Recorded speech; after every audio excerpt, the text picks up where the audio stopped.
আমরা কখনোই চাই না, চাইনি। আমরা সর্বদা চেষ্টা করেছি সর্বোচ্চ ত্যাগ করে যত খারাপ অশুভ কিছু আছে সবকিছু পাশ কাটিয়ে ভালো কিছু নিয়ে সামনে এগিয়ে যাওয়ার জন্য। কিন্তু একটা অদৃশ্য শক্তি পিছন থেকে আমাদের টান দিয়ে ধরে রাখে। আমরা অসংখ্য জিনিস সহ্য করে গিয়েছি, অসংখ্য প্রতিভা, অসংখ্য মুখের উপরে ভিড় মারার সুযোগ ছিল, আমরা করিনি। শুধুমাত্র সনাতনীদের স্বার্থে, হিন্দু মহাজনের স্বার্থে।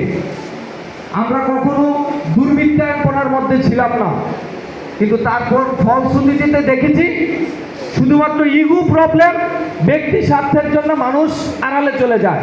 এটা অত্যন্ত দুঃখজনক। ছাত্র জীবনের সবচেয়ে গোল্ডেন পিরিয়ডটাই ছাত্র মহাজনের সাথে কাটিয়েছি। অত্যন্ত দুঃখ লাগে যখন ছাত্রদের নিয়ে যখন প্রশ্ন করা হয়, যখন যুবদের নিয়ে প্রশ্ন করা হয়, খুব খারাপ লাগে। ত্যাগ প্রত্যেকের আছে, যে এক গ্লাস জল এনে দেয়, যে খাবার তৈরি করে, প্রত্যেকটা মানুষের ত্যাগ আছে এই মহাজুটে। কারণ সংগঠন তৈরি হয় শুধু ব্যক্তি দ্বারা না, সংগঠন তৈরি হয় অসংখ্য মানুষের শ্রম, মেধা, অর্থ, বুদ্ধি সবকিছু সমন্বয়ে। কোনো ব্যক্তি যদি বলে না এটা আমার, তার চেয়ে বড় বুকা, তার চেয়ে বড় ভুল আর হয় না। এটা আমরা অসংখ্য জ্বলন্ত প্রমাণ দেখেছি। আমরা আমি শ্রদ্ধা করে স্মরণ করতে চাই, গত 1 বছর আগে, আজকে 8 তারিখ, 9 তারিখে ছাত্র যুব সমাজের নেতৃত্বে বাংলাদেশের ইতিহাসে সর্ববৃহৎ প্রতিবাদ হয়েছিল। সেটা নেতৃত্ব দিয়েছিল আমাদের ছাত্র মহাজুর, আমাদের যুব মহাজুর। 9 তারিখে শাহবাগের প্রেস ক্লাব থেকে সেই সাক্ষী হয়েছে এখানে প্রত্যেকটা মানুষ। সুতরাং ছাত্র মহাজুরকে জায়গা করে দিতে হবে, যুব মহাজুরকে নেতৃত্বের জায়গা করে দিতে হবে, তাদের জন্য স্থান ছেড়ে দিতে হবে। কেউ কখনো এক জায়গায় থাকবে কিংবা একই জায়গায় সহাবস্থান করবে, তার পক্ষে আমরা কখনো না। আমরা কোনো সাংগঠনিক ব্যানার সেদিন ব্যবহার করিনি। 9 তারিখ সারা বাংলাদেশ তথা বিশ্ব দেখেছে সনাতনী ছাত্র যুব সমাজ যদি ঐক্যবদ্ধভাবে প্রতিবাদে নামে, তাহলে প্রতিবাদের মাঠ কত বৃহৎ হয়, প্রতিবাদের ভাষা কত প্রকম্পিত হয়, আমরা সেটা দেখেছি। কিন্তু সময়ের প্রয়োজনে, তাদের বিবর্তনে এবং রাষ্ট্রীয় বিষয়ের কারণে হয়তো আমরা এখন একটু বাধাগ্রস্ত হচ্ছি। কিন্তু আমি বিশ্বাস করি আমাদের আজকে যে ছাত্র যুব সমাজের যে কমিটি হচ্ছে, তাদের হাত ধরে নতুন একটি রেভলিউশন হবে ঢাকা শহরে সনাতনী সম্প্রদায়ের জন্য। তাদের হাত ধরে সারা বাংলাদেশ তথা ঢাকা শহরের প্রত্যেকটা শিক্ষা প্রতিষ্ঠানে নেতৃত্বের বিস্তৃতি ঘটবে। আমরা দেখেছি অসংখ্য, আমি যখন ছাত্র মহাজোটের ছাত্রদের সদস্য হিসাবে আসি, ঢাকা শহরের 30টা শিক্ষা প্রতিষ্ঠানে ছাত্র মহাজোটের নেতৃত্ব ছিল, তার চেয়ে বেশি ছিল সারা বাংলাদেশে।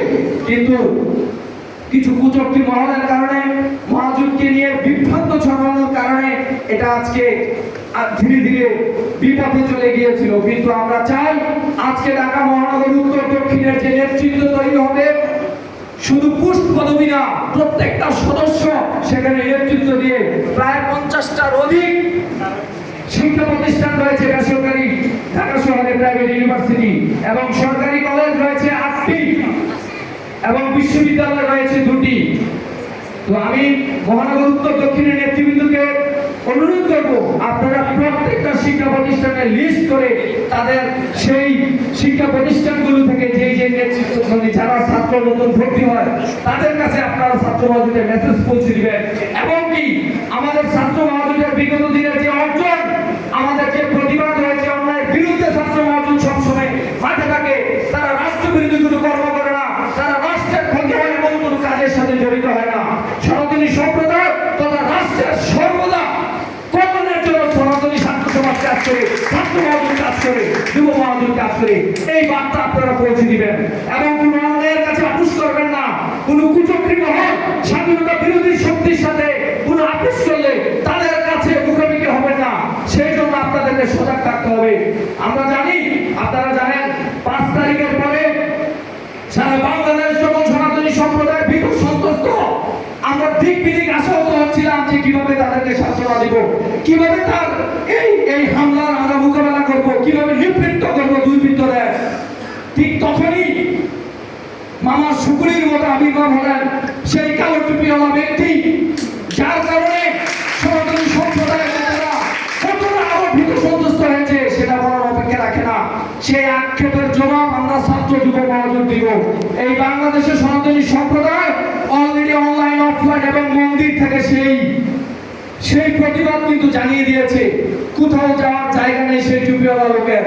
ছোট ছোট মানুষ তার যে দুর্বিসন্ধি সেটা মানুষ জেনে গেছে। সুতরাং অন্ততপক্ষে কোনো কুচক্রী মহলে তারা প্রভাবিত না হয়ে আপনারা চেষ্টা করবেন সৎ থাকতে এবং সংগঠনকে সৎ রাখতে। ছাত্র মহাজোট কখনো কোনো অন্যায়কে প্রশ্রয় দেয় না, কোনো খারাপ কাজের সাথে লিপ্ত হয় না। আপনারা এই গত 20 বছরে ছাত্র মহাজোটের একটা কর্মীকে দেখাতে পারবেন না তারা কোনো নারী কেলেঙ্কারির সাথে জড়িত, তারা কোনো রাষ্ট্রবিরোধী কাজের সাথে জড়িত, তারা কোনো মাদক সেবীদের সাথে জড়িত। বরঞ্চ ছাত্র মহাজোটের মাধ্যমে আমাদের মা বোনেরা অসংখ্য নিপীড়নের কাছ থেকে ফিরে এসেছে, অসংখ্য বিপদ থেকে তারা ফিরে এসেছে। সুতরাং আমি চাই এই উত্তর দক্ষিণ কমিটি আরো সমৃদ্ধভাবে সারা বাংলাদেশে ছাত্র মহাজোটের বার্তা পৌঁছে দেবে। 2006 সালে যখন প্রথম হিন্দু মহাজোট গঠনের আগে ছাত্র মহাজোট গঠন হয় 2006 সালে মুক্তাঙ্গনে কোনো ব্যক্তি হতে পারে না, কারোর শ্রম বেশি থাকবে সেটা হতে পারে, কারোর দায়িত্ব বেশি থাকবে সেটা হতে পারে, কিন্তু এককভাবে কোনো সংগঠনের মালিকেরা হিন্দু মহাজোটটা হতে দেয় না। এটা সকল সংগঠন, সকল ব্যক্তিদের সংগঠন, সারা বাংলাদেশের সনাতনীদের আশা প্রত্যাশার স্থান হচ্ছে আমাদের এই হিন্দু মহাজোট। সুতরাং এই মহাজোটকে নিয়ে কোনো ধরনের কটূক্তি, কোনো ধরনের কোনো ধরনের হিংসাত্মক বিষয় আমরা কখনো মেনে নিব না। দেশের এখন ক্রান্তিকাল চলছে, রাজনৈতিক পরিস্থিতি অস্থিতিশীল, সেই জায়গা থেকে আমি ছাত্র মহাজোটকে অগ্রণী ভূমিকা রাখার জন্য অনুরোধ করবো।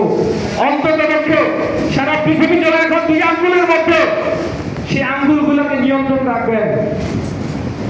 Computer, mobile phone, social media ব্যবহার করার ক্ষেত্রে সর্বোচ্চ সতর্কতা অবলম্বন করার জন্য অনুরোধ জানাচ্ছি। কারণ আমরা বিগত প্রত্যেকটা সরকার সবাই দেখিয়েছে, আমরা যখন 2001 পরে শাহাবুদ্দিন কমিশনে সংখ্যালঘুদের বিষয়ে 4000-5000 পৃষ্ঠার প্রতিবেদন দেওয়া হয়েছিল, কেউ সেটা প্রকাশ করে নাই। এই সনাতনী সম্প্রদায়ের নিপীড়নের হিসাব কেউ দেয় নাই, কিন্তু দিতে হবে। ছাত্র যুব সমাজ তৈরি হচ্ছে, সেটাও আমরা বলে দিচ্ছি রাষ্ট্রকে। তার পরবর্তীতে রামু থেকে নাসিরনগর, সর্বশেষ গন্ধচলা প্রায় ডজন হামলা হয়েছে, মামলা হয়েছে।